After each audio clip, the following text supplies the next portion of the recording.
물어봤어. 망했어.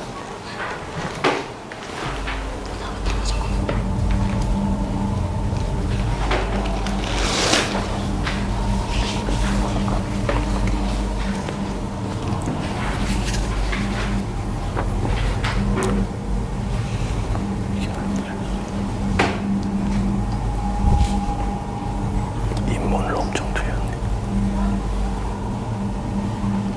시간 없어서 못 본 거야. 시간이 없었어. 근데 읽었는데 틀린 거야.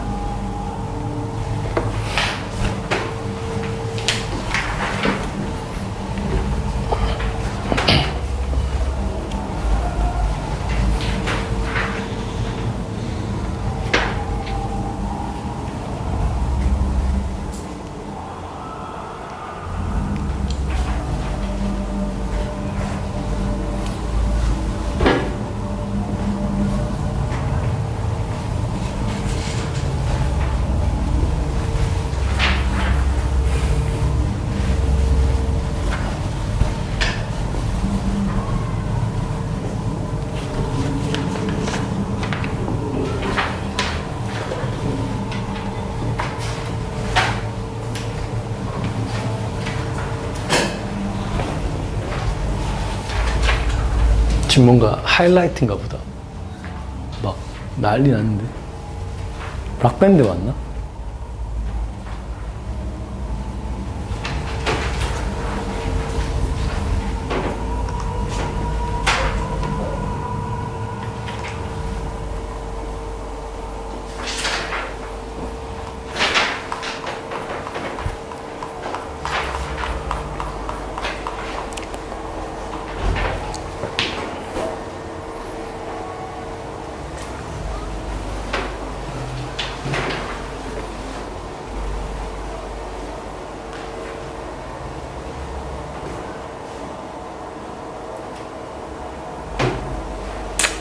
볼까요?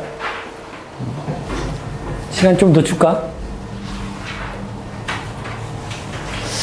같이 3분 더 풀어봐요. 3분 너무 심한가? 1분만 답 그 마지막 문제 지금 풀고 있는 친구들 있는데 마지막 문제까지만 딱 한번 풀어봅시다.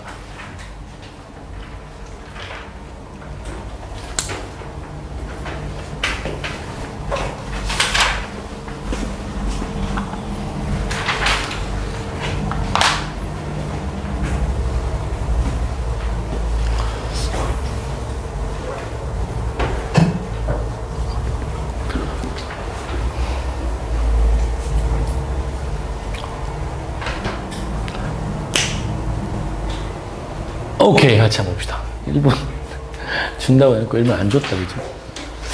첫 번째 단락부터 같이 한번 봐요. 뭐, 의심의 여지 없이 설명하는 글이죠, 그죠? 설명하는 글. 중심화제는 뭘까요? 그죠? CD 드라이브가 되겠죠, 그죠? CD 드라이브의 작동 원리와 무엇에 대해 설명하고 있죠?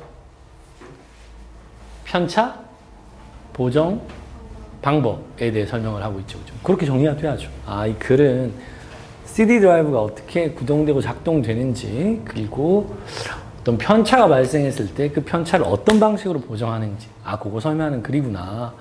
이렇게 이해했을 거예요. 그죠? 한번 쭉 읽으면서 우리 그 시각화에 한번 도전해 봅시다. 알았죠? 요 글로만 설명되어 있는 내용을 그림으로 한번 이미지를 그려내 본다면 어떻게 그려내 볼 수 있을까 봅시다. CD 드라이브는 막 이런 거예요, 그죠? 디스크 표면에 조사된 레이저 광선이 반사되거나 산란되는 용어를 이용해서 정보를 판독하는데 CD의 기록면 중에 광선이 흩어짐 없이 반사되는 부분을 랜드라고 하고 광선의 일부가 산란되어 빛이 적게 반사되는 부분을 피트라고 해요, 그죠? 랜드와 피트가 뭔가 대칭적인 개념이다, 그죠? 랜드란 게 있고 피트란 게 있는데 얘는 어디 있는 거야? CD에 있는 거예요, 그죠? 그러니까 CD 드라이브는 그 CD를 읽고 판독하는 장치고 CD는 일종의 기록 매체죠, 그죠? 근데 CD는 랜드란 게 있고 피트란 게 있네. 다 읽고 한번 정리해 봅시다. CD는 나선 모양으로 돌아가는 나선이 뭐예요? 어? 이때 나자가 무슨 나자인지 혹시 아니? 이게 소라라자예요. 그래서 이 나선은 요런 거 있죠. 이런 게 나선입니다.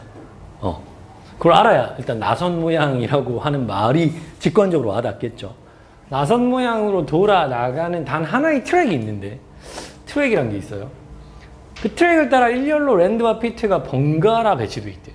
트랙을 따라서 일렬로 랜드와 피트가 번갈아 배치되어 있고, 피트를 제외한 부분, 즉 이웃하는 트랙과 트랙 사이도 뭐다? 랜드다 라고 했어요. 그러면 요 단락 있죠. 요 단락은 중심 내용이 뭐죠? 그쵸. CD의 구조가 되겠죠. 그죠? CD가 어떻게 이루어져 있는지 그거 설명하는 거잖아요. 그죠? 요 단락 제목 붙여보라 라고 하면 CD의 구조 이렇게 제목 붙일 수 있을 것 같아 나는. 그림으로 한번 대충 나타내 볼까? 나선 모양으로 돌아 나가는 단 하나의 트랙이 있대요. 돌아 나간다 그랬으니까 중심에서 이렇게 돌아 나가겠죠. 이게 이름이 뭐라고? 트랙이에요. 그죠? 트랙이 있어요. 트랙. 확대. 해봅시다. 확대. 해보면, 뭐 이렇게 되겠죠. 근데 이 트랙을 따라서 일렬로 랜드와 피트가 번갈아 배치되어 있다며. 그죠? 그러니까, 랜드, 피트, 랜드, 피트, 이렇게 번갈아 배치되어 있다는 얘기겠죠. 그죠? 이해돼? 이게 랜드, 이게 랜드, 이게 뭐인 거죠? 피트네. 그죠? 그리고 요렇게 확대하면 이렇게 트랙이 쭉 나선형으로 안쪽에 바깥쪽에 있겠죠. 마찬가지 랜드 피트. 물론 랜드 피트는 아닙니다. 나중에 대충 감이 오잖아요. 요즘 문책 이런 걸 많이 읽었으니까. 그죠? 당연히 이 기록면에 기록되어 있는 정보는 디지털 정보겠죠. 그죠? 디지털 정보는 기본적으로 몇 진수? 이진수로 이루어져 있잖아요. 그러니까 여기 이진수 정보를 담아야 되니까 빛이 완전히 반사되는 경우와 그렇지 않은 경우의 차이를 통해서 이진수를 표현해야 될 거 아니에요. 우리 그때 하우프만 코딩 같이 공부한 적 있죠. 그때 선부호와 부호와의 과정이 세 가지였잖아요. 할 때 그거 기억나요? 그 전기 신호로 바꾸는데 초기 전기가 플러스였는데 그 전압이 계속 유지가 되면 그죠? 안 바뀌는 거잖아요. 극성이 안 바뀌면 0이고 바뀌면 1이 됐잖아요. 비슷한 원리입니다. 랜드 피트가 번갈아가면서 나타나는데 예를 들면 랜드면 빛의 양이 바뀌겠어요? 안 바뀌겠어요? 안 바뀌죠. 그럼 안 바뀌면 뭐 0. 그랬는데 랜드에서 갑자기 피트가 나타나요. 그럼 빛의 양이 어떻게 되죠? 바뀌죠. 그러면 1. 뭐 이런 식의 정보를 담겠죠. 근데 이것까지 우리가 이 글을 읽으면서 알 수는 없어. 그죠? 그건 정보 밖의 이 글 밖의 이야기고 요거는 상상할 수 있으면 너무 좋겠다라는 겁니다. 이해돼? 나선형인데 트랙에는 랜드 피트가 번갈아 나타나고 요 지역에는 뭐가 있어야 돼요, 그러면? 여기도 랜드라 그랬어요. 그죠? 그죠? 그러니까 이 트랙과 트랙 사이도 뭐로 구성되어 있다고? 랜드로. 됐나? 이게 이제 첫 단락의 내용이에요. 그러니까 우리가 읽고 나면 뭘 떠올려야 돼, 일단? 그 CD 있죠? CD. CD 또 옛 유물이다. 그죠? 요즘 CD를 거의 쓰질 않으니까. 그래도 왜 그 아이돌 팬덤들은 CD 구매하죠? 안 하나? 그냥 스밍 이런 거 하나요? 그래도 왜 진성 팬들은 그거 뭐라고 하죠? 포카? 그죠? 그 포토카드 얻으려고 막, 그 굿즈도 막 나오잖아요. 그럼 사주는 게 진성 팬이죠. 그죠? 아닌가? 나 잘 몰라가지고. 저희 장모님이 요즘에 박창근이라는 가수를 좋아해가지고, 그 덕질을 하시더라고요. 그래서. 전 이제 태어나서 한 번도, 여자친구 이외에 다른 사람을 좋아해 본 적이 없습니다. 그러니까. 진짜 이해 안 되는. 난 연예인 좋아하는 게 가장 뭐라고 해야 되나. 납득이 안 되는 일 중에 하나였어요. 그러니까 도대체 저기서 뭘 얻고자 하는 거지? 뭐 이런 거 있죠. 난 심지어 좋아하는 팀도 별로 없습니다. 스포츠 팀도. 롯데자이언츠 이건 뭐 어릴 때부터 이렇게 쭉 좋아해가지고 뭐 약간 모태 팬이어서 좋아하는 거고. 그 외에는 전 사실 한국 대표팀하고 뭐 그러니까 다른 나라 대표팀이 경기할 때도 그렇게 열성적으로 응원하지 않거든요. 그러니까 이게 뭐하죠, 그죠? 나하고 내 삶에 도대체 어떤 영향을 미치는지를 모르겠더라고요. 집중하자 얘들아. 어쨌든. CD 있죠, CD. CD 빡 떠올리면 CD 안에 막 반짝반짝 하죠. 홀로그램 막 생기잖아요, 그죠? 근데 사실은 그 안에 뭐가 있다고. 이런 트랙이 막 있는 거죠. 상상하는 거야. 알았죠? 저 폭죽 별거 아니다. 그냥 빵빵 터진 그런 거겠죠, 그죠? 저기 예쁘려면 돈 엄청 들어야 됩니다. 돈 많이 들이나? 재장난인가 장난인가는 컸어요. 아, 진짜?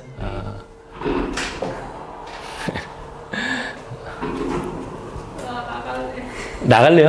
나갔다 와요. 괜찮습니다. 나갔다 와도 됩니다. 저거 궁금한 사람들 나가서 저 보고 옵니다. 랜드피트가 뭐가 중요하겠어요, 그죠? 이까 뭐, 폭죽이 더 중요하죠, 그죠? 거리가 보신 적 있으세요? 응? 보신 적 있으세요? 아니 여기 나 안산을 올해 처음 왔다니까 태어나서. 그러니까 저걸 본 적은 당연히 없겠죠. 전 그 불꽃은 아직 약간 좀 그런 낭만이 별로 없는 캐릭터예요. 그러니까 그 불꽃을 보러 가기 위해서 그 인파 속에 들어가는 게 불꽃을 보면서 얻는 어떤 감동이나 막 즐거움이 있을 거 아니에요. 그걸 압도합니다. 그래서 저는 진짜 인파 속에 섞이는 게 너무 싫어요. 그래가지고 저희 집이 그 한강 바로 옆이거든요. 저희 마포 사니까 진짜 마포대로 바로 옆이거든요. 불꽃축제 하잖아요, 매년. 그 63빌딩 근처에서 한강 불꽃축제. 진짜 완전 장관이라는데 한 번도 안 가봤어요. 투덜거리기만 했죠. 막 북로 막히니까 도대체 왜 여기 모여가지고 난리를 떠나. 멋있는 불꽃 한 번 많이 뭐 멀리서 볼 때는 괜찮았던 것 같아요. 멀리서 볼 때. 거기 불꽃 괜찮습니다. 아닙니다. 애들하고 놀러 갔을 때 디즈니랜드 한번 갔는데 거기 불꽃 진짜 멋있더라고요. 자, 뭐 축제 나중에 보고 떠올려봐야 알았죠. 아니 근데 진짜 기술직무는 제가 볼 때 시각화를 할 수 있느냐 없느냐가 거의 이 문제를 푸느냐 못 푸느냐를 결정짓습니다. 그러니까 구체화해서 내 머릿속에 그려낼 수 있으면 훨씬 더 쉽게 이해가 되고 풀릴 테고, 그렇지 않으면 그냥 텍스트 형태로만 그 정보들을 파악하게 되면 이제 그걸 구체적으로 어떤 적용하는 응용 문제나 적용 문제에서 어려움을 겪을 수밖에 없어요. 그러니까 떠올려보자. 알았죠? 자, 두 번째. CD 드라이브는 디스크 모터 광픽업 장치 광학계 구동 모터로 구성이 되네요. 그냥 이달라고 이제 구성이다, 그죠? CD 드라이브가 어떻게 구성되어 있는지 그거 설명하는데, 일단 하나씩 볼까요? 디스크 모터! 얘는 어떤 기능 한다고? CD를 회전시켜요. CD. CD 아래에 있는 광픽업 장치는 광픽업 장치란 게 있네. 그죠? 얘는 레이저 광선을 발생시켜서 CD 기록면에 조사해요. 얘는 CD 기록면에 조사합니다. 뭘 발생시켜서? 레이저 광선을 발생시켜서. 머릿속에 대충 그림 그려보는 거지. CD가 이렇게 있네. 그 밑에 뭐가 있겠죠? 디스크 모터가 있겠죠. 걔가 뭘 합니까? CD를 돌리겠죠. 뭐 위에 있을 수도 있고, 그죠? 밑에 있을 수도 있고, CD 팍 돌려. 그 모터가. 그 밑에? 그러니까 CD 표면이 이렇게 있으면 CD 표면 아래에 뭐가 있는 겁니까? 광 픽업 장치가 있죠. 그 광 픽업 장치에서 뭘 한다고? 레이저 광선을 발생시켜서 CD에 조사한다는 거죠. 이해돼? 그러니까 이게 수평적으로 그려보면 CD 면이 이렇게 있잖아요. 이게 위고 이게 아래면 얘를 돌리는 모터가 있는 거죠. 이게 무슨 모터? 디스크 모터. 보통 우리 CD 플레이어 넣으면 이렇게 넣잖아요. 이렇게 넣어서 밑에 아무것도 없는 건 보통 위에서 돌립니다. 밑에 뭐가 있는 건 톡 이렇게 끼우는 형식의 밑에 게 돌리죠. 그게 디스크 모터예요. 얘를 돌릴 거 아니에요. 이게 디스크 모터예요. 디모. 그러면 레이저 광선을 발생시키는 광 픽업 장치는 CD 아래에 있죠. 그러니까 얘가 여기서 이렇게 레이저 광선을 발생시키는 거죠. 이게 뭐라고? 광 픽업 장치예요. 그죠? 대충 이렇게 상상할 수 있을 거 아니에요.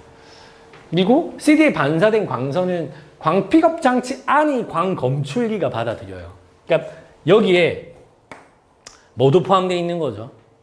광 검출기도 포함되어 있는 거죠. 그러니까 쏴? 그럼 이게 어떻게 되겠지? 반사가 되겠지. 그 반사가 된 빛을 검출하는 검출 장치도 어디에 포함되어 있는 거죠? 광 픽업 장치에 포함되어 있다. 그죠? 맞잖아요. 그죠? 네. 오케이. 그게 광 검출기예요. 그리고 광선이 경로상에 있는 포커싱 렌즈가 있어요. 그러니까 이 광선이 경로라. 이게 광선의 경로예요. 광선, 레이저 광선. 그럼 요 끝에 뭐가 있다고? 포커싱 렌즈가 있어요. 얘는 트랙의 한 지점에다가 광선을 어떻게 한다고? 모아주는 거죠. 말 그대로 초점을 맞춰주는 거예요. 그죠? 그 다음에 광 검출기가 반사된 광선의 양을 측정해서 랜드와 피트의 정보를 어떻게 한다고? 읽어낸다라는 겁니다. 그죠? 그게 여기까지. 그죠? 각각의 역할이네. 그죠? 정리하자면 디스크 모터가 CD를 돌리고 광 픽업 장치에서 포커싱 렌즈가 트랙의 한 지점에 레이저 광선을 조사하죠. 그죠? 그러면 반사된 빛이 어디서? 광 검출기에서 검출이 되고 그때 반사된 광선의 양을 측정해서 그 광선의 양이 많으면 뭐겠어요? 우리 앞에 읽었던 내용을 정리하자면 그 부분이 랜드고 광선의 양이 적으면 피트가 되겠죠. 그죠? 피트 부분은 빛이 산란돼 가지고 다 반사되지 않고 랜드 부분은 다 반사가 된다 그랬잖아요. 다 반사가 된다 그랬잖아요. 그죠? 집중해라. 하고 있어요. 지금 막 동공이 계속 흔들려요. 빵빵 터질 때마다. 안 돼. 알았죠? 그러니까 빛의 양이 더 많이 검출되는 게 뭐라고? 랜드, 적게 검출되는 게 피트가 되겠죠. 오케이. 그렇게까지 연관시켜서 한번 읽어봅시다. 이때 회전 속도에 맞춰서 트랙의 광선이 조사될 수 있도록 광학계 구동 모터. 이런 것도 있네. 그래서 사실 이게 처음 나왔을 때는 학생들을 상당히 힘들게 했어요. 정보량이 상당히 많은 편이잖아요. 그죠? 광학계 구동 모터가 있는데 얘는 뭘 한다고?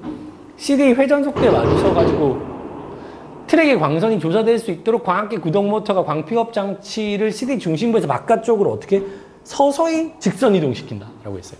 그럼 여기에 뭐가 있다고? 광학계 구동. 자, 집중하자. 이 정도에 이렇게 막 산란해지면 안 돼요. 알았죠? 광학계 구동 모터. 얘가 이게 좀 중요한데 봐봐. 얘는 나선형이잖아요. 그죠? 근데 이 나선형의 트랙을 따라서 뭘 해야 돼? 정보를 읽어야 될 거 아니에요. 그죠? 그러면 우리가 1차적으로 생각할 수 있는 건 이런 거죠. CD가 있어요. 이 광픽업 장치가 이렇게 나선형으로 돌면 되겠죠. 그죠? 근데 이거는 그 트랙이 엄청 촘촘하기 때문에 그 간격을 지켜서 얘가 돌 수 있는 장치를 만드는 게 되게 힘들다고. 이해돼? 그러니까 회전 속도를 고려해서 이 광픽업 장치를 어떤 방향으로 옮겨나가는 겁니까? 그냥 가운데에서 바깥 방향으로 직선 방향으로 쭉 옮겨가는 거예요. 그러면 이 디스크 모터가 CD를 돌리면 그 속도를 적절하게 조절하는 경우에는 이 레이저가 트랙을 따라서 이렇게 조사가 되겠죠. 이해돼? 그렇게 작동을 한다라는 겁니다. 이해돼? 아니 근데 진짜 그러니까 왜 이게 뭐 크게 중요하지 않잖아요, 그죠? 아니 이 와중에서 수업. 이 와중에서 수업하기 너무 웃겨. 이 와중에 그럼 이 와중에 수업을 해야지. 내가 뭘 하겠어요, 그러면? 아니 이게 너무 중간에 뭐 쓰실 거 없다는데 안 쓰실 거. 아니 근데 이거 뭐 수업해야죠. 아니 우리는 우리 할 일이 있는 거지, 그지? 아니 예를 들면 저게 내가 그러니까 함께 동참하지 않으면 안 되는 그런 일이야. 그러면 이거 수업 이거 뭐 던지고 나가야죠. 근데 그런 게 아니잖아요, 그죠? 일테면 뭐 내가 정의를 실현해야 되는데 와, 내가 여기 서가지고 이게 수업을 하고 있는 게 내가 생각하는 어떤 이상을 실현하는 것과 너무 거리가 멀다. 나가야죠, 그때는. 근데 그런 게 아니잖아. 좀 뭐, 그죠? 빵빵거리는 거. 집중해야죠, 집중. 자, 여기까지 정리해보자. 첫 번째 단락은 뭐였다? CD의 구조였어요, 그죠? CD가 어떻게, 그 구성이 되어 있고, 어떤 구조로 이루어져 있는지. 두 번째 단락은 CD 드라이브에 뭐죠? 오늘 진짜 방해 요소가 상당히 많네요. CD 드라이브의 구성과 각 장치의 뭐죠? 기능과 역할. 그걸 설명하는 단락이 두 번째 단락이었어요. 그죠? 잠깐 주목. 여기서 좀 중요한 게 있어요. 기능과 역할 있죠. 그건 첫 번째 독해에서 내가 완전한 이해에 이르거나 암기를 할 필요가 없어요. 알았죠? 그러니까 어차피 디테일들은 돌아와서 다시 읽을 수 있는 기회가 반드시 있기 때문에, 그러니까 첫 번째 독해를 나가는데 내가 뭐 광픽업 장치는 어디 있고 광학계 구동 모터는 무엇이고 이런 걸 정확하게 다 이해하고 다 기억할 필요는 없다는 겁니다. 이해가? 근데 대략적인 역할들이 이러한 거구나라는 걸 이해하고 그것과 관련한 문제가 출제되었을 때 관련 선지의 정보를 찾으러 돌아올 수는 있어야 되겠죠. 그죠? 이해가? 그러니까 어디에 어떤 정보가 위치하고 있는지는 정확하게 파악하고 있어야 한다라는 겁니다. 오케이. 자, 세 번째 단락. 민원 넣어야겠다, 저거. 지금 영업에 엄청 큰 방해가 되고 있어요. CD 고속 회전 등으로 진동이 빡 생겨. 우리가 이 CD 드라이브 요즘에는 들고 다니지도 않죠. 예전에는 그게 막 진짜 뭐라고 해야 되지? 신기원이었어요. CD는 당연히 집에서 CD 플레이어 끼워서 넣는 거고 CD 플레이어 있는 집도 별로 없었거든요. 부잣집에만 있었단 말이야. 근데 언젠가부터 이제 그 포터블로 막 나오기 시작한 거죠. 그 포터블 CD 플레이어는 핵심 기술이 뭐냐면 들고 다니고 막 이렇게 들고 다닐 때 진동도 엄청 심하잖아요. 그런 진동이 있음에도 불구하고 계속해서 그 CD 표면에 있는 디지털 정보를 정확하게 읽어낼 수 있는 기술이거든요. 거기에 이제 이 단락부터 설명이 돼 있다, 그죠? 진동이 생기면 광선의 위치가 여기서부터 바로 힌트를 주잖아요. 트랙을 벗어나거나 초점이 맞지 않아. 이게 발생할 수 있는 편차의 두 가지 유형이에요. 하나는 뭐죠? 광선이 어떻게 되는 거야? 이 트랙을 벗어나는 거예요. 또 하나는 초점이 안 맞는 거죠. 그러니까 진동이 발생하잖아요. 그러면 이 광픽업 장치에서 트랙으로 이제 레이저를 조사할 텐데 어떤 유형의 편차가 발생한다는 겁니까? 첫 번째는 이렇게 좌우로 흔들리는 편차가 발생할 수 있죠. 그럼 트랙을 벗어날 거 아니에요. 두 번째 유형은 뭐죠? 상하로 이렇게 흔들리는 거죠. 그래서 레이저 광선이 너무 가까이 위치한다거나 너무 멀리 위치하는 이러한 편차, 오류들이 발생할 수 있다라는 겁니다. 이해돼? 오케이. 이를 막으려면 새로운 장치가 있어요. 트래킹 조절 장치랑 초점 조절 장치를 제어해서 편차 보정하는데 요것도 우리 그 앞에 나온 내용이랑 뒤에 이어지는 내용을 연관해서 만약에 읽는다 치면 트래킹 조절 장치는 무엇과 관련되는 장치겠어요? 자연스럽게. 그러니까 지금 올해 유형이 트랙을 벗어나는 유형이 있을 테고 초점이 안 맞는 유형이 있을 거 아니야. 그러면 그 순서를 고려할 때 너무나도 자연스럽게도 트래킹 조절 장치는 무엇과 연관되겠어요? 그죠? 트랙을 벗어날 때, 그죠? 그 다음에 초점이 맞지 않을 때는 초점 조절 장치가 작동하겠죠. 그러면 여기서부터 바로 우리가 어느 정도 추론할 수 있다고. 트래킹 조절 장치는 좌우로 움직이는 애를 바로 잡는 조절 장치겠죠. 그 다음에 초점 조절 장치는 뭐죠? 상하로 이렇게 움직이는 애를 바로 잡는 조절 장치겠다, 그죠? 오케이. 그렇게 정리할 수 있겠죠. 실시간 편차 보정을 하는데 이 편차 보정에는 뭐가 사용되냐면 광검출기가 사용돼요. 생각보다 정보량이 상당히 많은 지문입니다, 이게. 광검출기는 가운데를 기준으로 전후, 좌우, 네 영역으로 분할되어 있는데 트랙의 방향과 같은 방향으로 전후 영역이. 요거는 한번 정리를 잠깐 해봅시다. 요게 트랙 방향이잖아요. 그죠? 그러니까 트랙 방향으로 뭐가 있다고? 요 방향으로. 전, 후가 있고, 그죠? 트랙의 직각 방향으로 좌우 영역이 배치되어 있다는 거죠. 이렇게, 그죠? 전후, 좌우. 어디에? 검출기. 살짝 기억을 떠올려 볼까요? 광 검출기는 뭐라 그랬죠? 어디에 포함되어 있는 장치야? 광 픽업 장치에 포함되어 있는 장치고, 광 픽업 장치에서 조사된 빛이 CD에 반사되어 돌아오는 걸 검출하는 장치였잖아요. 그죠? 그래서 그 광 검출기가 무엇을 구분한다 그랬어요? 기억나? 랜드와 피트를 구분한다 그랬죠. 무엇을 통해서? 반사된 빛의 양을 통해서. 이해돼? 자, 이때 각 영역에 조사되는 빛의 양이 많아지면 상관관계 무조건 뭐라 그랬어요? 문제라 그랬죠. 그죠? 자, 빛의 양 많아지면 그 영역의 출력값도 어떻게 된다고? 빛의 양 많아지면 출력값도 커진다고. 얘네는 비례관계 있네. 그죠? 출력값이 커져요. 내 영역의 출력값의 합을 통해서 피트와 랜드를 구별하는데, 아, 그쵸. 이것도 설명하진 않았지만 어디가 출력값이 더 크겠죠? 랜드가. 그죠? 이해돼? 오케이. 그러니까 뭐 이 정도까지도 행간 읽기라고 만약에 포함시켜서 우리가 이해한다면 이 정도 행간은 충분히 읽을 수 있어야죠. 그죠? 설명 안 했지만 구분하는데 어떻게 구분한다고? 아, 그러면 랜드가 피트보다 더 어떻게? 출력값의 합이 크겠구나. 이렇게 판단할 수 있을 거 아니에요. 이해돼? 나중에 문제 풀 때 다시 한번 확인해 볼게요. 알았죠? 자, 계속 봅시다. 레이저 광선이 트랙의 중앙에 초점이 맞은 상태로, 이거는 이제 편차가 발생하지 않은 상태죠. 정확히 조사되면 광검출기의 네 영역의 출력값이 다 동일하대. 그러니까 광검출기의 영역은 네 가지가 있다 그랬죠. 트랙 방향으로 뭐죠? 전 영역과 후 영역이 있고, 이 트랙의 직각 방향으로 좌영역과 우영역이 있다 그랬는데, 이게 정확하게 딱 가운데 초점이 맞게 조사가 되면 이 네 영역의 출력값이 어떻다고? 모두 동일해요. 그죠? 다 같다라는 겁니다. 다 같고, 광선이 일부러 이거 피트로 설명을 한 거예요. 알았죠? 랜드면 비껴나가도 바깥쪽이 랜드니까 차이가 없겠죠. 이해돼? 그러니까 피트는 피트 부분에서 딱 비껴나가면 바깥 부분이 뭐가 되겠어요? 랜드가 될 거 아니에요. 이해돼? 그러니까 광선이 피트에 해당하는 지점에 조사될 때 트랙의 중앙을 벗어나서 좌측으로 치우치면, 거기 밑줄로 한번 쳐봅시다. 좌측. 지금 이제 얘가 나와 있잖아요. 편차 나타나는 게 나오네요. 그죠? 얘들아, 기술 지문, 과학 지문 읽을 때 과정도 무조건 뭐라 그랬어요? 문제라 그랬잖아. 이건 과정이잖아요. 그죠? 그러니까 좌측.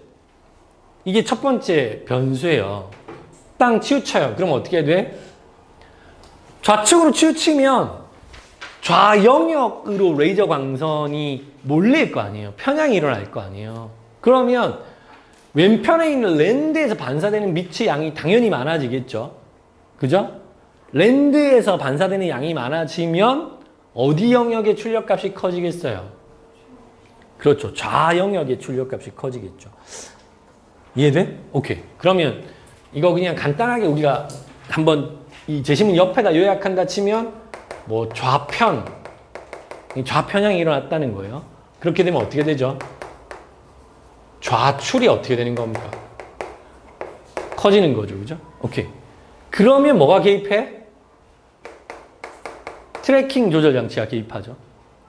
당연히 왼쪽으로 기울었으니까 어디로 옮겨야 돼요? 그렇죠. 우로 옮겨야겠죠. 그죠? 이런 이제 변화가 나타나는 거겠죠. 그죠?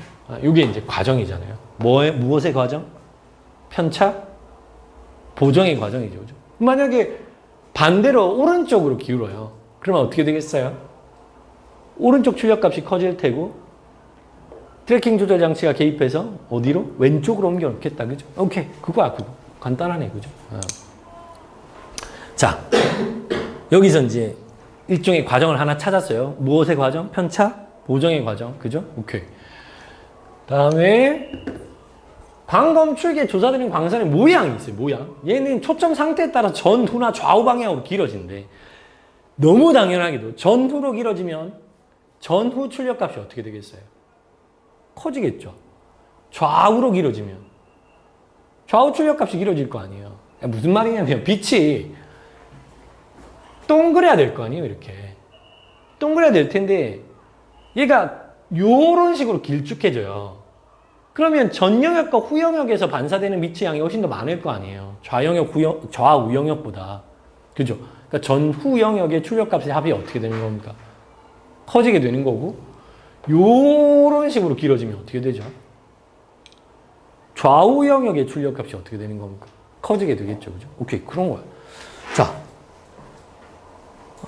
둘 사이가 어떻게 되면 가까워지면, 이게 이제 첫 번째 변수죠. 그죠? 가까워지면 전후 영역으로 어떻게? 길어져요. 그럼 출력값도 생략되어 있지만 무엇이 상대적으로 커지는 겁니까? 전후 영역이 상대적으로 커지겠죠. 이해가? 오케이. 그러면 광검출기 전후 영역 출력값의 합이랑 좌우 영역의 출력값의 합을 구한 후 왜 구하죠?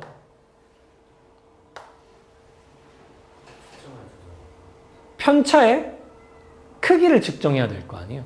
이 값이 크면 클수록 뭐가 큰 겁니까? 편차가 큰 거잖아요. 그죠?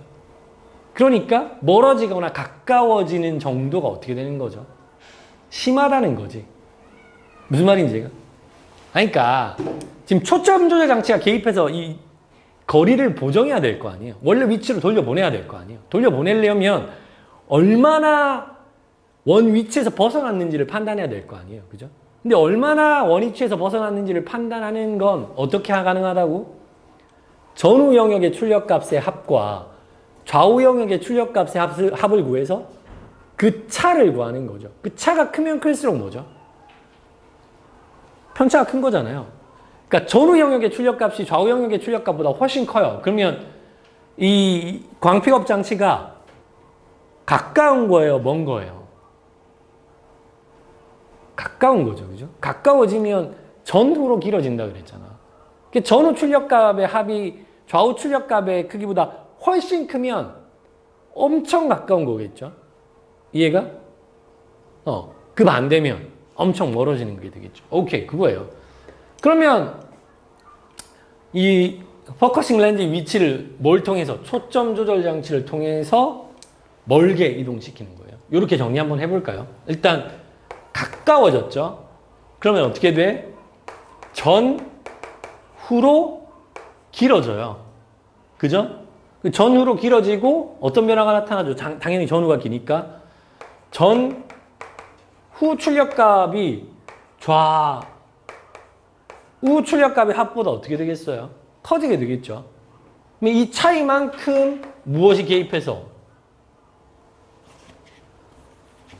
초점 조절 장치가 개입을 해서 어떻게 하는 겁니까? 멀게 만드는 거죠. 이해돼? 그게 이제 편차 보정의 방법이잖아요. 됐어? 오케이.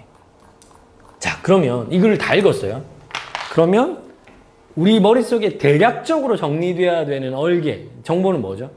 CD는 어떻게 생겼고 어떻게 이루어져 있는지, 그리고 CD 드라이브는 어떤 구성을 이루고 각각의 장치는 대략 어떤 역할을 하는지, 그리고 나타날 수 있는 오류의 유형은 어떤 것들이고 그 오류가 발생했을 때 어떤 방식으로 그 오류를 보정하고 편차를 수정하는지, 이게 이제 설명된 글이구나. 요게 가장 기본적으로 파악돼야 되는 정보들이고, 그 구체적인 정보들은 다시 찾아가서 읽어야겠다. 그죠? 이해가 됐나? 근데 아까도 얘기했지만 이건 우리가 습관적으로 좀 몸에 배게 했으면 좋겠는데, 상관관계들이 있죠. 뭐 빛의 양이 많아지면 출력값이 커진다든가, 이런 일련의 쭉 순차적인 변인에 의한 과정들, 이건 무조건 문제거든요. 100%입니다, 이건. 무조건 어떻게 하자고? 정리를 좀 해두자고, 알았죠? 간단한 약어 같은 것들로 정리해두면 되잖아요. 그죠? 오케이, 그렇게 정리해두면 문제풀이가 훨씬 더 수월해질 겁니다. 마지막 문제부터 같이 한번 볼까요? 제가 계속 강조하는 게 뭐죠? 이거 진짜 약간 뭐라고 해야 되지? 입에 인이 뵐 것 같은데, 무조건 보기 나오면 보기부터 어떻게 하자고? 해석해야 돼요. 무엇과의 연관성을 고려해서, 지문과의 연관성을 고려해서 해석해보라는 거지. 애초에 이 자료를 주는 건. 이해돼? CD 기록면의 피트 위치, 일부러 이것도 피트 위치라고 한 거야. 그죠? 애초에 설명을 피트 위치에 조사됐을 때로 설명을 했으니까. 레이저 광선이 조사되었을 때 상태 1과 2에서 얻은 광 검출기의 출력값이래요. 그죠?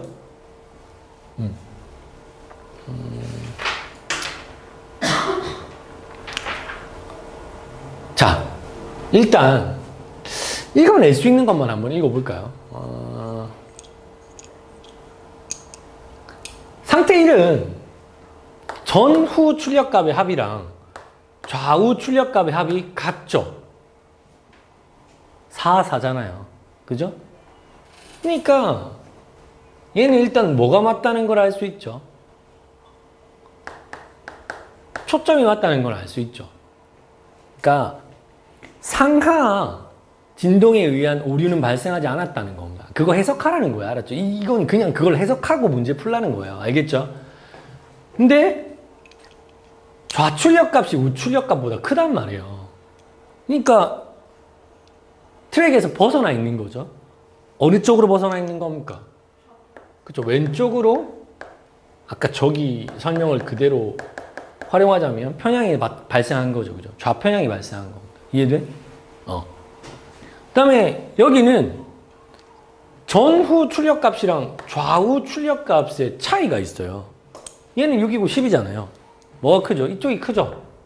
그러니까 이거는 전후 출력값이 크니까 초점이 어떻다는 겁니까? 안 맞는다는 거고, 전후 출력값이 좌우 출력값보다 크다는 건 뭘 의미하는 거죠? 가깝다는 거죠. 이해가? 그러니까 이걸 해석해보라는 거야. 그러니까 요 문제만이 아니라 우리 계속 이렇게 해왔잖아요. 그죠? 항상 보기가 주어지면 그 보기를 제시문의 정보로 해석을 하고 선지 판단을 해야 돼요. 알았죠? 오케이. 그 다음에 얘는 좌우 출력값은 어때요? 같죠? 그러니까 좌우 편차는 있어 없어?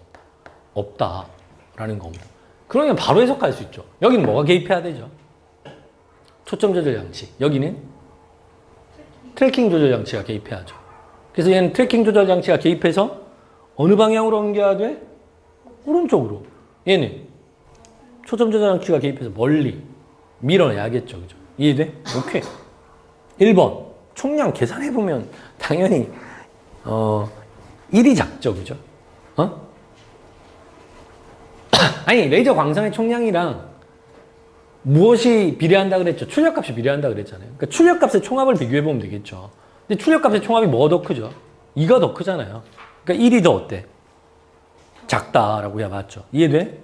2번. 1은 초점 조절 장치가 구동될 필요가 없잖아요. 아까도 말했지만 얘는 초점 맞는데. 1은 트래킹 조절 장치가 구동될 필요가 있죠. 그죠?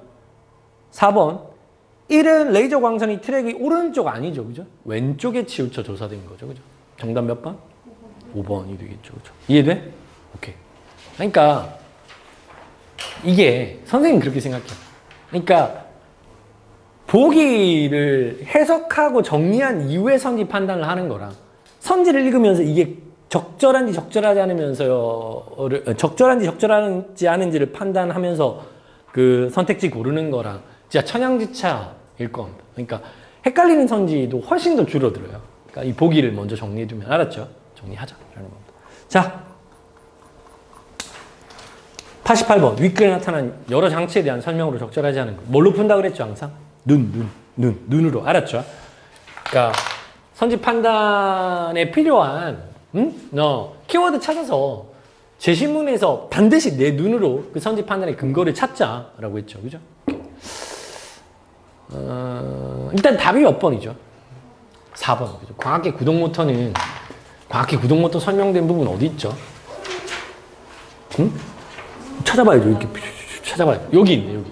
광학계 구동 모터는 광 픽업 장치를 CD 중심부에서 바깥쪽으로 뭐 서서히 직선으로 이동시킨다 그랬잖아요. 그죠? 그러니까 회전할 수 있도록 한다는 건 말이 돼, 안 돼?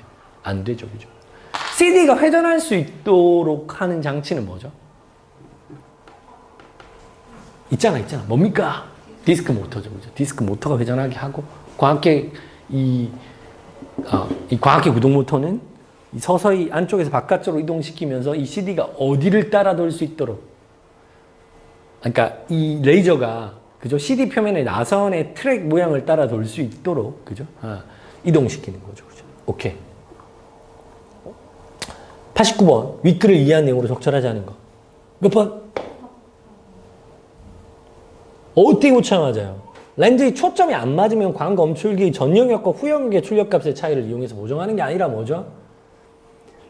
전후 영역의 합과 좌우 영역의 합의 차이를 이용해서 그죠? 보정해야죠. 그러니까 전 영역과 후 영역의 차이가 아니라 전후 영역 출력값의 합이랑 좌우 영역 출력값의 합의 차이를 이용해서 보정해야죠. 이해돼? 오케이. 그렇게 정리하시면 되겠습니다. 나머지 선택지도 하나하나 설명하고 넘어가고 싶지만 간단하게 이렇게 정리할게요. 알았죠? 오늘 해야 되는데.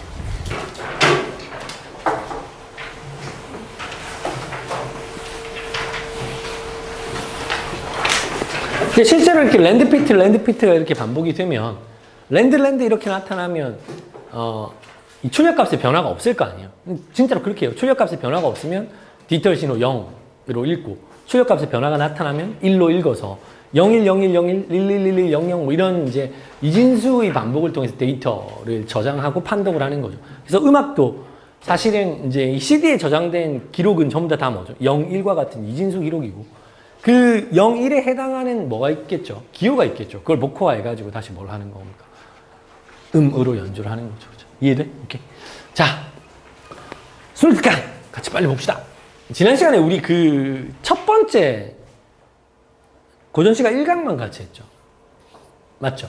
2강부터 같이 한번. 아, 술까 없구나. 니도 없어? 아, 미리 얘기해야지. 에이.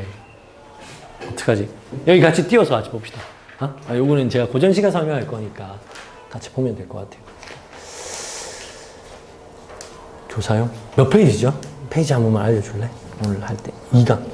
40? 오늘 동동할 차례예요. 같이 봅시다. 동동. 제가 나눠준 프린트에 12월령까지 다 있거든요. 서사부터. 한번 확인해봐야 알았죠? 이렇게. 이게 원령체 그 시가죠, 그죠? 그래서 서사부터 12월령까지 총 13년으로 구성된 시입니다. 서사는 이제 송축의 내용을 담고 있는데 여기서는 생략했어요. 자, 정월이 몇 월이죠?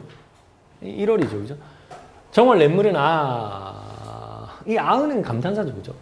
얼고자 녹고자 하는데 다음 시간에 순특강 가져오면 됩니다. 알겠죠? 얼었다, 녹았다 하는데 세상 가운데 나서는 몸이요. 이 몸이 나죠, 그죠? 나의 몸은 홀로 지내는구나 라는 뜻이 되겠죠, 그죠? 그러니까 이 첫 번째 연에서는 첫 행과 두 번째 행이 대비됨으로써 어떤 의미를 형성하고 주제를 드러낸다, 그죠? 그러니까 이 정월의 냇물은 봄이 되면서 천천히 언 상태에서 녹아가는 거죠. 그죠? 풀린다는 표현 보통 쓰죠. 그죠? 풀려가는데 나는 어떤 겁니까?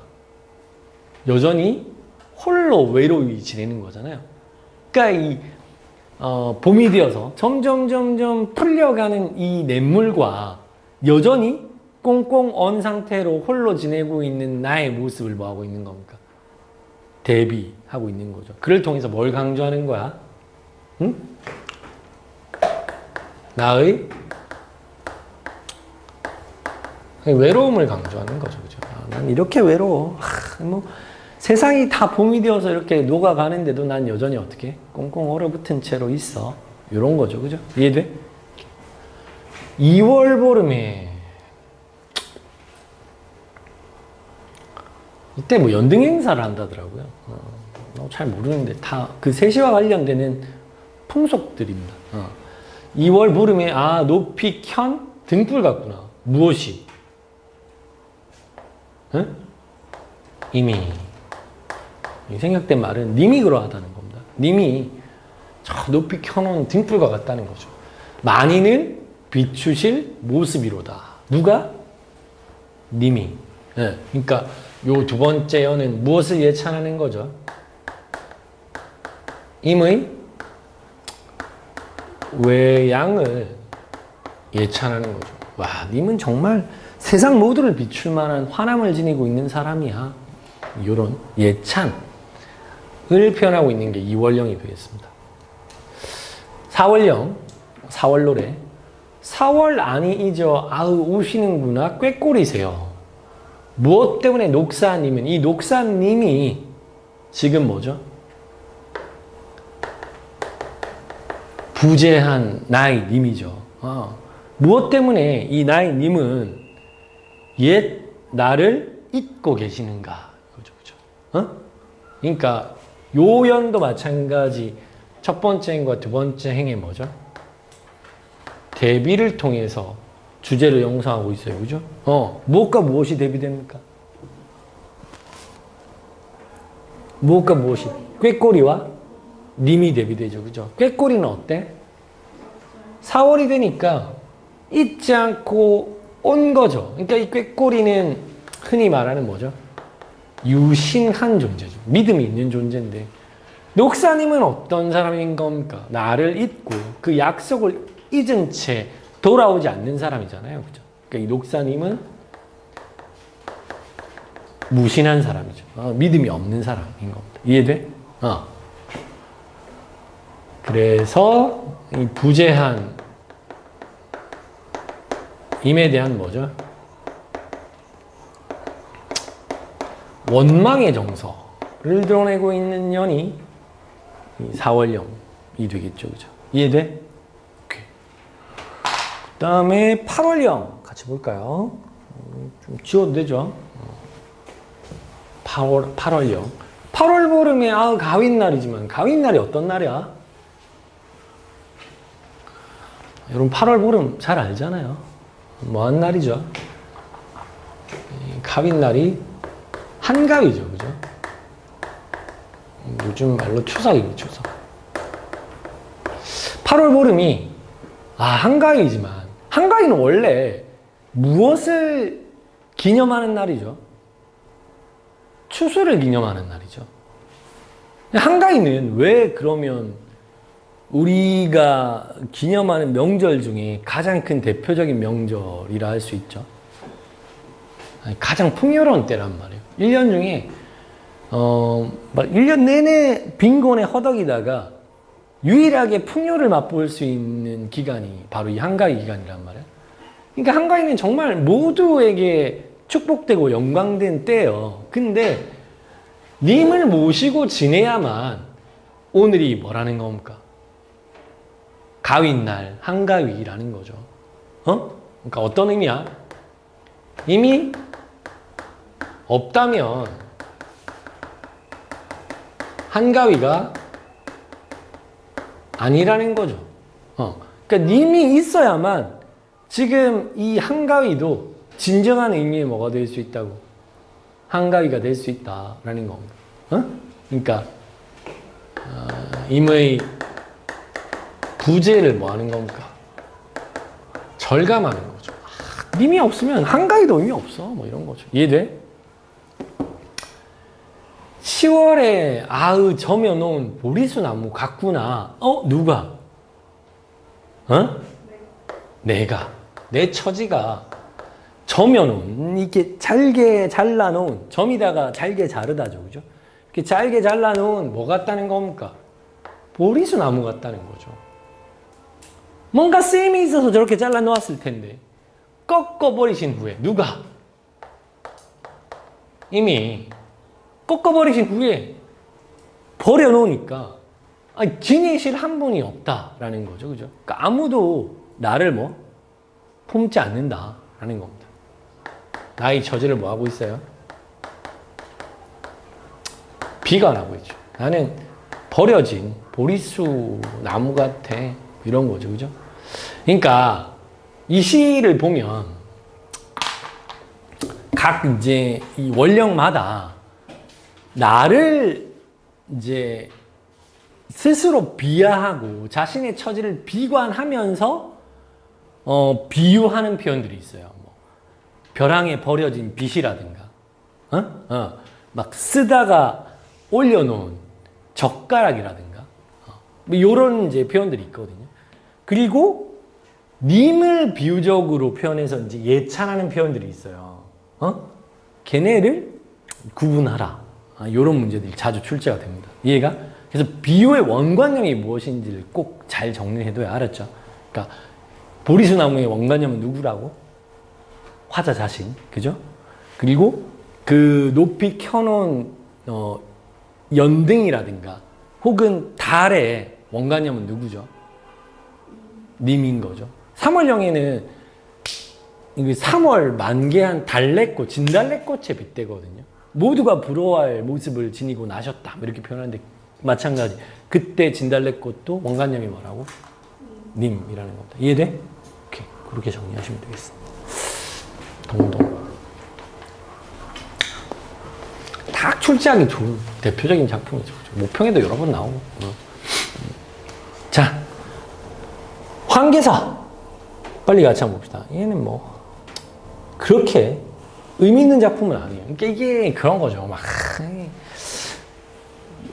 이래저래 막 떠도는 노래들을 짜깁기한 그런 작품이거든요. 그러니까 독자적 문학으로서의 어떤 가치가 상당히 떨어지는 작품이어서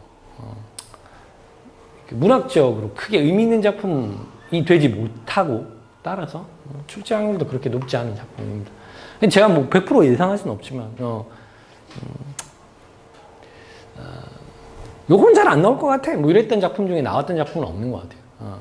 그러니까 황계사 출제 확률은 높지 않다. 일조 난군 이별후. 일조는 뭐겠어요? 하루아침에 뭐 이런 뜻이겠죠. 그죠? 하루아침에 난군과 이별한 후에 소식조차 돈절하여 끊어져서 자네 일정 못 오던가 무슨 일도 안 오던가 이 자네가 누구겠어요? 그렇죠.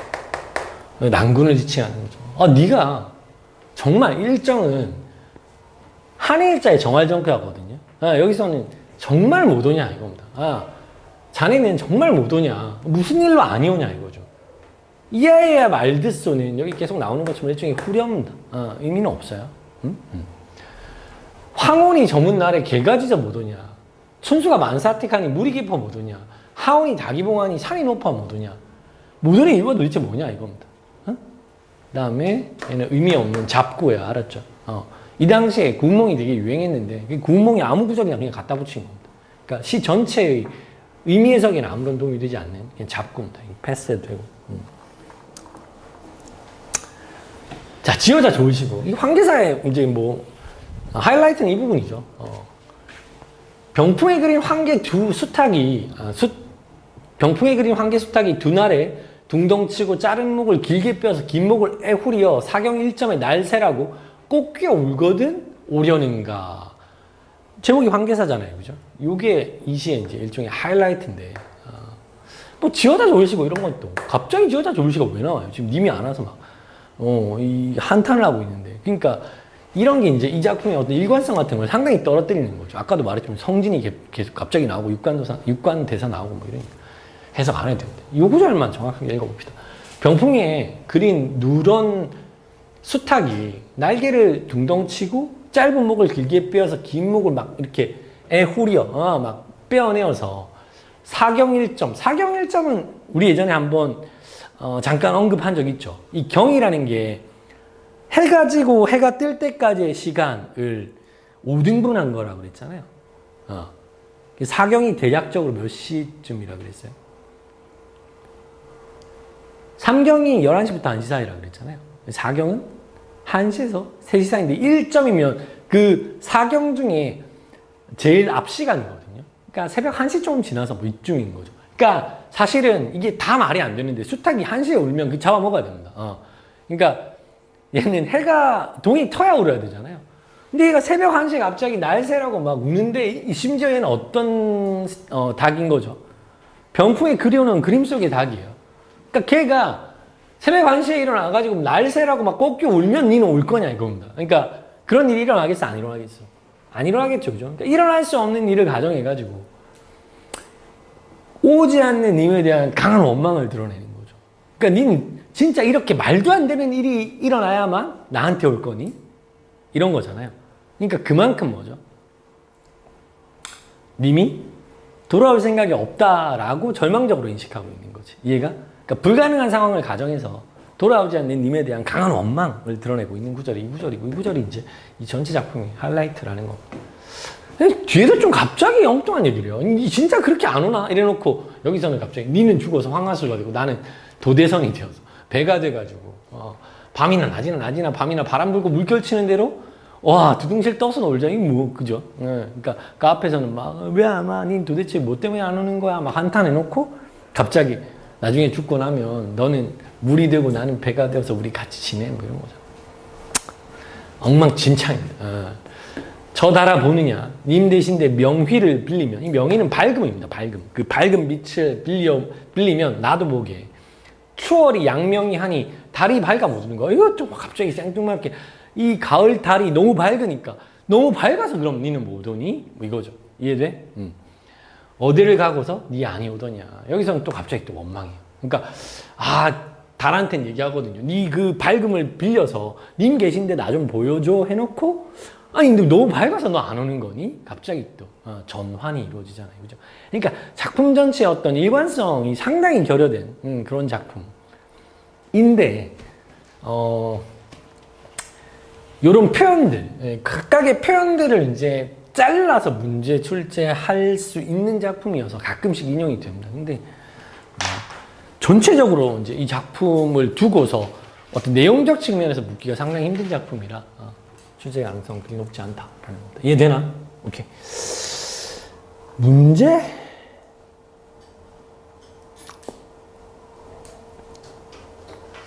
가장 적절한 것. 한번 볼까요? 풀어왔나? 가와 나에 대한 설명으로 가장 적절한 것. 몇 번이죠?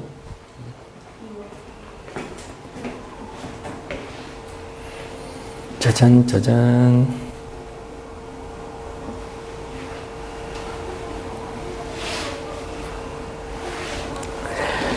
1번?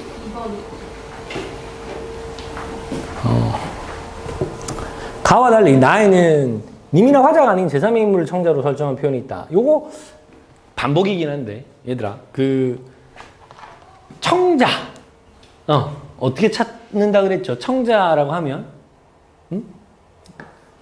설명했잖아 지난 시간에. 그죠? 혹격조사. 그죠? 그래서 뭐뭐야 뭐뭐여 뭐뭐이야 이여 뭐 이런 거. 그죠?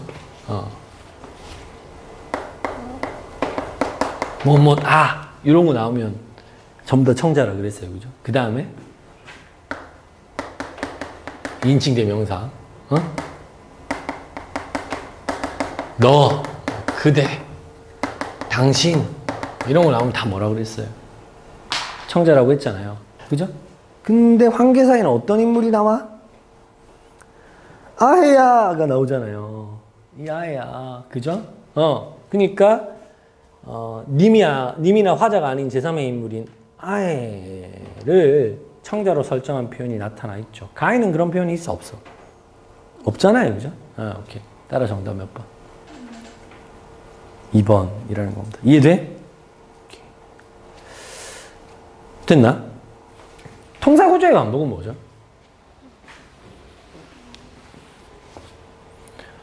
이 통사가 뭐야? 통사가 문장이야. 알았죠? 그럼 통사 구조의 반복이라는 건 문장 구조의 반복이겠죠? 문장 구조는 뭘 의미하는 겁니까? 우리 오늘 문법 시간에 공부했잖아요. 문장 구조는 뭐죠? 문장 성분의 배열이에요. 알았죠? 그러니까 문장 구조가 반복된다는 말은 다른 말로 뭐라고? 문장 성분의 배열이 반복적으로 나타난다는 겁니다. 이해돼? 대꾸가 대표적인 통사구조의 반복이죠. 그죠? 뭐 낱말은 새가 듣고 반말은 쥐가 듣는다 와 같은 대꾸 표현이 대표적인 통사구조의 반복 표현이잖아요. 그죠? 그러니까 요거 통사구조의 반복과 관련해서 학생들이 제일 많이 하는 게 뭐냐면 종결어미의 반복이라든가 동일한 서술어의 반복을 고통사구조의 반복이라고 오해하는 경우가 있어요. 이해돼? 그러니까 무슨 말이냐면 나는 맛있는 음식을 먹는다. 나는 외국에 가서 뭐 어쩌고저쩌고 뭐 먹는다 해서 먹는다가 반복되면 그냥 통사구조의 반복이라고 생각한다고. 아니라고 알았죠. 그러니까 말 그대로 구조 자체가 동일하게 나타나거나 유사하게 나타나야 동사구조의 반복이 될 거 아니야. 그러니까 서술의 반복하고 뭐 어미의 반복 이 자체가 동사구조의 반복은 아니다라는 겁니다. 이해가? 그러면 이제 뭐 나 같은 경우에는 통사구조의 반복이 선명하게 드러나죠. 그죠? 뭐 이것 때문에 못 오냐, 이것 때문에 못 오냐, 이것 때문에 못 오냐라는 게 전부 다 뭐죠? 유사한 통사구조의 반복이잖아요. 그러니까 원인과 그 원인에 의한 결과를 계속해서 유사한 배열로서 드러내고 있잖아. 그치? 그러니까 나에서는 통사구조의 반복이 선명하게 드러난다라는 겁니다. 됐나? 근데 나와 달리 가에 특정한 동사구조가 반복돼서 운열감이 생겨나고 있다라고 했으니까 적절치가 않죠. 그죠? 이해돼? 오케이. 자, 넘어가자. 기억은 뭐죠? 니은이 병풍에 그린 황계수탉이고 기억이 꾀꼬리새인데 각각의 기능 한번 간단하게 요약해 봅시다. 꾀꼬리는 아까 어떤 기능 한다고 그랬죠? 이 나랑 비를 대비. 나가 아니라 누구랑? 님과 대비되는 대상이었잖아요. 그죠? 그리고 황계수탉은 어떤 불가능한 상황, 그죠? 일어날 수 없는 상황을 가정하는 소재로서 활용되고 있죠. 따라 정답 몇 번? 5번. 기억은 님을 향한 화자의 서운한 감정을 심화하는 니은은 자신이 바라는 일의 실현 가능성이 희박하다. 그러니까 님이 돌아오는 게 희박하다는 화자의 인식을 드러내는 그런 소재를 알 수 있죠. 정답 몇 번? 5번이 되겠습니다. 이해가나? 오케이.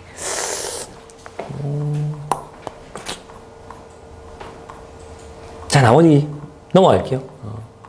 다음 작품 같이 봅시다. 시조들, 뭐 다른 무엇보다도 현대어역이 일단 핵심이죠. 그죠? 자, 이조년, 박팽년 시조.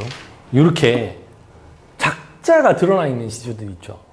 얘네는 이 시조 한 서너 편, 보통 3편 정도가 이제 결합되는 경우가 대부분인데 시조 결합으로 단독 지문으로도 출제될 가능성이 있습니다. 무슨 말인지.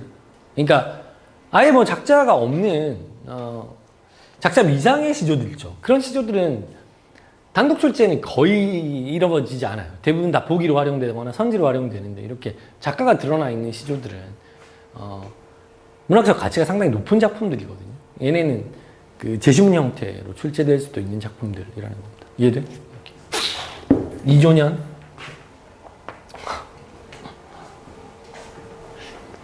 이조년 형인가 동생이 이억년인데 진짜입니다. 농담이 아니라 이조년, 이억년 막 이만년 막 이래요. 그러니까 이름을 약간 장난처럼 지었더라고요. 이화가 뭐죠? 복숭아꽃 그 이대에 다니는 애들 되게 지금 속상하겠네. 이자는 배입니다. 배꽃이 배꽃. 뭐 과일이니까 비슷하다 그죠? 배꽃. 그러니까 왜 이게 좀 중요하냐면 이 배꽃이 색깔이 흰색이거든요. 그래서 이게 배꽃인지 복숭아꽃인지가 좀 중요해요. 이 작품에서. 그러니까 이 작품의 가장 핵심적인 색채 이미지가 흰색이거든요. 그러니까 배꽃에 달빛이 희고 은한이 뭐죠? 그쵸, 이게 은하수예요. 배꽃에 달빛이고 은하수가 삼경인데 아까 삼경했죠? 삼경 뭐라 그랬어요? 한밤중 그죠? 11시부터 1시 사이 일지춘심 이 지가 가지지자거든요. 한 가닥에 한 가지에 봄의 마음을 누가 지니고 있는 화자가 지니고 있는 그 봄 마음을 자규에 알려하는 자규는 뭐죠? 자규? 응? 이게 두견이에요. 두견이가 알려하는 이거 예전에 한번 문제로 나온 적이 있는데 1년의 핵심적인 심상은 뭐죠?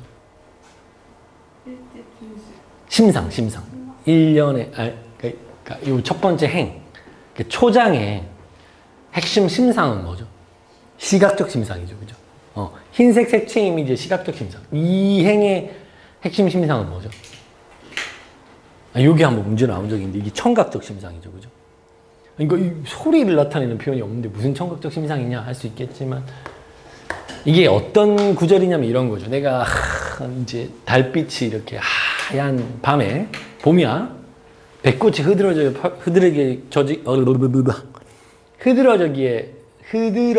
펴 있는 정원에 이렇게 다 걷고 있는 거죠. 저 멀리 은하수 하얗게 비치고 그죠?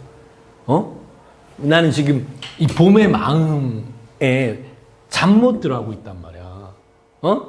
근데 갑자기 자규에 알야마는 이 구절이 왜 나왔냐고. 아니 저기 막그 두견이가 막 울어대는 거죠. 울어대니까 야, 저 두견이가 내 마음을 알 리는 없지만 마치 뭐죠? 아는 것처럼 뭐 하고 있는 겁니까? 울어대고 있는 거죠. 그런 표현이 알았죠. 두견이가 막 울고 있는데 저 두견이가 내가 지금 이 봄밤에 이 예상감에 막 잠 못 들어 하는 마음을 알겠느냐마는 이거잖아요. 그죠? 물론 모르겠지만 마치 아는 것처럼 뭐 하고 있다고? 울어대고 있다라는 겁니다. 그런 말 하나도 없지만 이거 청각적 심상으로 이전에 한번 문제 나왔어요. 알았죠? 다정도 병이냐? 다정도 병인 듯 싶어. 뭐 하고 있다고? 잠 못 들어 한다라는 겁니다. 이해돼? 그러니까 핵심 심상 말고 핵심 시상은 뭐죠? 봄밤에 애상감인 거죠, 그죠? 막 약간 꿀렁꿀렁하는 마음. 지금 봄인데, 그죠? 이런 마음 드나? 봄은 원래 그런 계절인가 봐요, 그죠? 그래서 왜 그 김유정의 소설 봄봄도 있잖아요. 걔가 갑자기 결혼하고 싶은 거야. 왜? 봄 되니까 봄. 봄은 그런 계절입니다, 알겠죠? 까마귀 눈비 맞아 희는데 겁놈해라. 이 박팽년이 왜 뭐 생육신인가 사육신인가 중에 한 명이잖아요, 그죠? 생육신이에요? 사육신? 그런가? 죽은 사람이에요? 지금 기억이 안 난다. 하여튼 뭐 단종페이에 극렬하게 반대했던 인물 중에 하나예요. 그러니까 이 시도 무엇과 연관이 있겠어요, 그러면? 그 계유정랑과 연관이 있겠죠, 그죠? 그 수양대군의 왕이찬탈을 비판하면서 어떤 자신의 충심을 강조하는 그런 식입니다. 까마귀가 눈비를 맞아서 희는 듯 검다, 이거야. 막 약간 하얘졌는데 그 본질은 뭐죠? 검은색인 거죠. 야광명월이 밤인들 어둡겠느냐, 이거야. 그러니까 이 밝은 달은 밤이어도 뭐죠? 여전히 밝다는 거야. 밤이라고 이 달빛은 어두워지지 않는다는 거지. 그러니까 여기서 이 까마귀랑 달이 서로 어떻게 되는 존재인 거죠? 대비되는 존재인 거죠. 그죠? 까마귀는 아무리 희게 꾸며도 검은 애야. 그죠? 근데 달은 깜깜한 밤에도 밝다는 거죠. 그 광휘를 잃지 않는다. 이겁니다. 님이 향한 일편단심은 고칠 줄 있겠는가? 바뀔 줄 있겠냐? 이거죠. 그죠? 바뀌지 않는다. 라는 거죠. 편상 특징 물어보면 전부 다 뭐예요? 서리법이죠. 그죠? 어둡지도 않고 바뀌지도 않는다. 이거잖아요. 그죠? 님 향한 나의 이런 한 가닥 붉은 마음은 절대 바뀌지 않아. 이런 거죠. 이해돼? 그러니까 변치 않는 충심을 주제로 한 시간보다 이 박평년의 시다. 라는 겁니다. 알았죠? 이 까마귀가 그럼 뭐겠어요? 굳이 해석해 보자면 이 까마귀가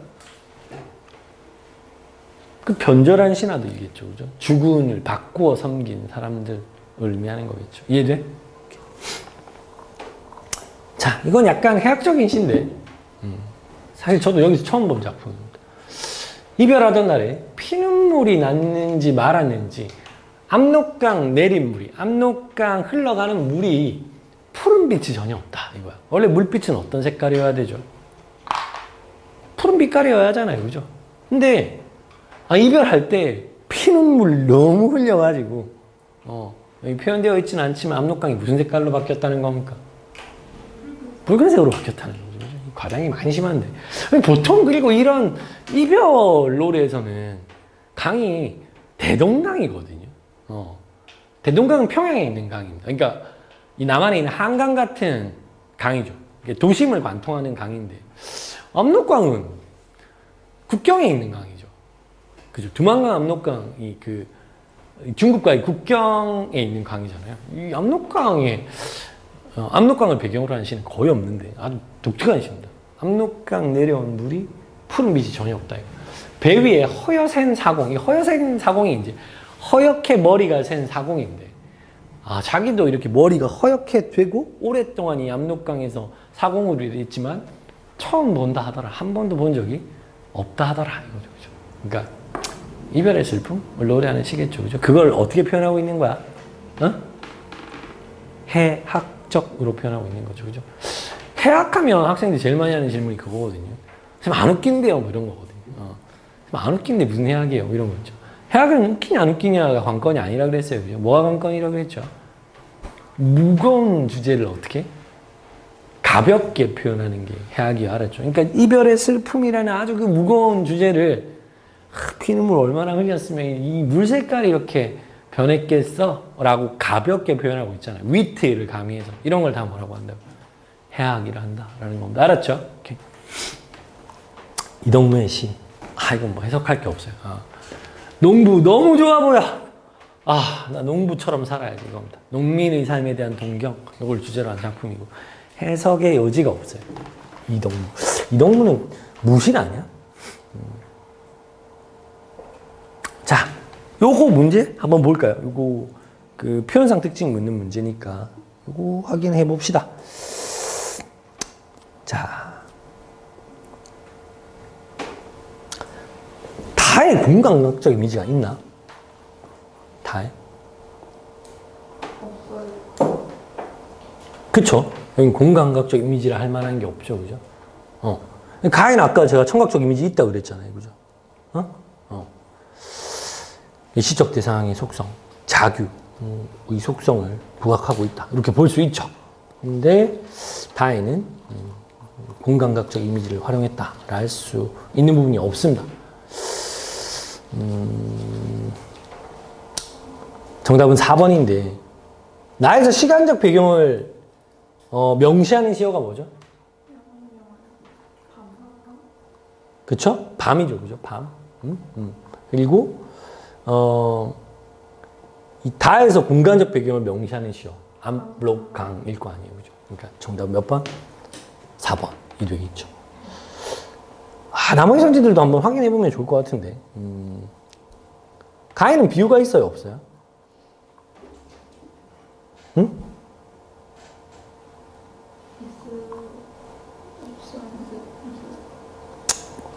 그러니까 일지춘식 이런 거 있죠. 이런 것도 비유죠, 그죠? 한 가지의 봄의 마음이라고 했잖아요. 이런 걸 은유라고 하거든요. 그러니까 내가 잠 못 들어하는 이 봄밤의 애상감을 한 가닥의, 한 가지의 봄의 마음이라고 표현했잖아요. 이해가? 그러니까 이런 게 이제 은유적 표현이 되겠죠. 이해돼? 오케이. 비유라 할 수 있죠. 근데 라에서는 의문, 물음의 방식을 통해서 화자의 인식을 드러내고 있는 부분을 찾을 수가 없어요. 그죠? 맞나? 오케이. 그리고 라 같은 경우에는 내면에서 외면으로 초점이 이동하는 게 아니라 반대로 뭐죠? 그죠? 외면에서 내면으로 이동하죠. 선경 후정의 시장 전개 방식을 활용하고 있는 게 라죠, 라. 그죠? 그러니까 요 설명도 적절치가 않겠다, 그죠?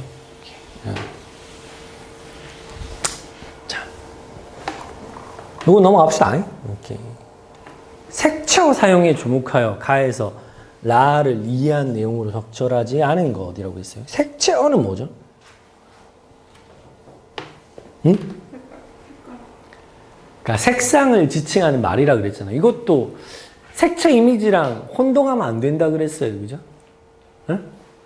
예를 들면 밤은 색채어예요, 아니에요? 밤은 색채어가 아니죠, 그죠? 그러니까 검은색의 색채 이미지를 가지고 있는 시어이지만 색채어는 아니에요. 그러니까 검은 밤이라고 하면 색채어가 사용된 거죠. 검은이 뭐인 겁니까? 색채어인 거죠, 그죠?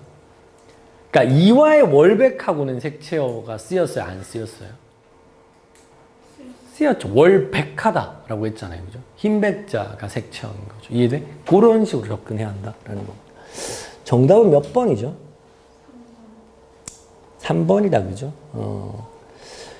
나에서 야광명어를 흑색인 방과 대비하여 표현한 건 불안함을 느끼는 화자의 상황을 강조한다라고 했는데 일단 이건 이제 화자의 정서에 대한 이해에서 잘못된 이해를 할 수 있겠습니다. 그죠? 그러니까 화자는 불안감을 느끼는 인물이 아니라 변치 않는 충심을 드러내고 있는 인물이잖아요. 그죠? 그러니까 불안감이란 말이 안 되는 소리죠. 됐나? 오케이. 자,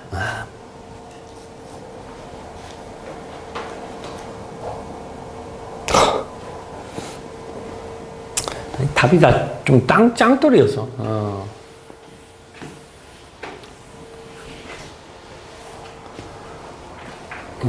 라에서 화자가 산 양지 바른 곳에 집을 짓고 살고 싶다고 언급한 걸 통해 농촌을 조선 후기 사회적 모순에서 도피와 응거할 수 있는 이상적 공간으로 인식한 작가의 모습이 드러난다라고 했는데 이건 비약이죠, 그죠?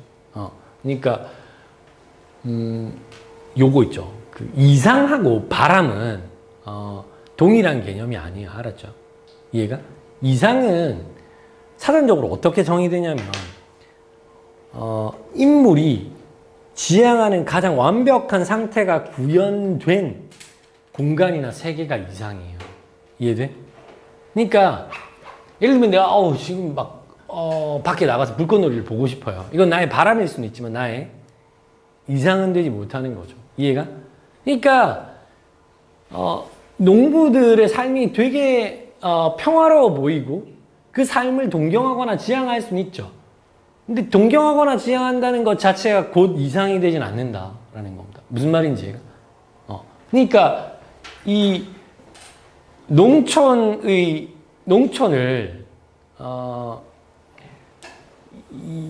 지향하거나 동경하는 화자의 삶의 태도, 요거는 이겨낼 수 있죠. 근데 응거하여 도피할 수 있는, 그러니까 사회적 모순으로부터 벗어날 수 있는 이상적 공간으로 농촌을 인식한다라는 건 지극히 논리적인 비약인 거죠. 이해돼? 그러니까 이렇게 비약적 해석을 해서는 안 된다. 됐나? 그렇게 정리하시면 되겠죠.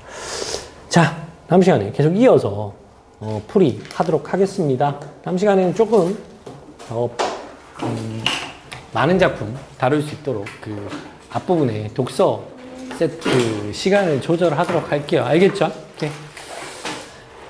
자, 모의고사 가능하면 특히 재학생들은 교육청 보기 전에, 교육청이 10일이잖아요. 그죠? 8일, 9일 중에 꼭 좀 풀어봤으면 좋겠고, 센수생들도 마찬가지예요. 어쨌든 이번 주에, 그러니까 시험 형식으로 시간 맞춰놓고 좀 풀어봐요. 그래서 나눠주는 거예요. 알았죠? 그냥 시간 날 때마다 틈틈이 세트 쪼개가지고 마음대로 풀 것 같으면 그냥 과제장 그대로 나눠줬을 텐데, 여러분들 시간 맞춰서 문제 푸는 연습이 좀 필요하다. 이런 요구들이 있어서 나눠준 거니까 꼭 시간 맞춰놓고 풀어보도록 합시다. 알겠죠? 알겠니? 오케이. 수고하셨습니다.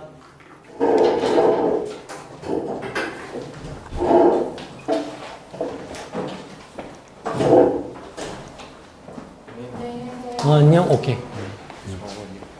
소리 없이 비가 내린다. 뭐였지?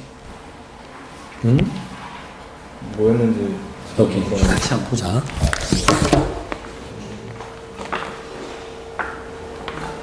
다 지웠네? 누가 지웠지? 내가 지웠나? 그랬겠죠. 소리 없이 비가 내렸다. 알겠죠? 그러면 이제 이 문장 전체의 서술어입니다. 내렸다. 무엇이 내린 거야? 의미의 주어겠네. 그지? 서술어고. 얘는 내리긴 내렸는데 이렇게 내렸다. 그지? 얘는 서술어인 내리다를 꾸며주는 말이니까 문장이 어떤 역할을 하는 거야? 부사어 역할을 한다. 그지? 그리고 요 이가 아까 선생님이 설명했던 부사, 파생, 접사고 이게 결합하면 무조건 부사잖아. 이 동작으로 쪼개면 B가 내렸지. 소위가 없다. 그러니까 이게 주절. 그치? 그러니까 이게 절인데 어떤 역할을 하면 얘를 꾸미는 역할을 하고 부사 어를 쓰이고 있고 이가 부사 파생 접사니까 부사 파생 접사가 표지라고 했습니다. 얘랑 결합하면 무조건 무슨 절이라고. 그렇죠. 부사절로 관계있는 부사. 이해? 천천히 이제 따져보면 그러니까 첫 번째 판단은 뭐냐면 어떤 표지가 쓰였냐. 이가 있네. 그럼 얘는 이런 부사절. 뭐 다른 거 고민 안 해도 돼. 이런 부사절이 뭘로 기능하지? 부사어로 기능하는 거.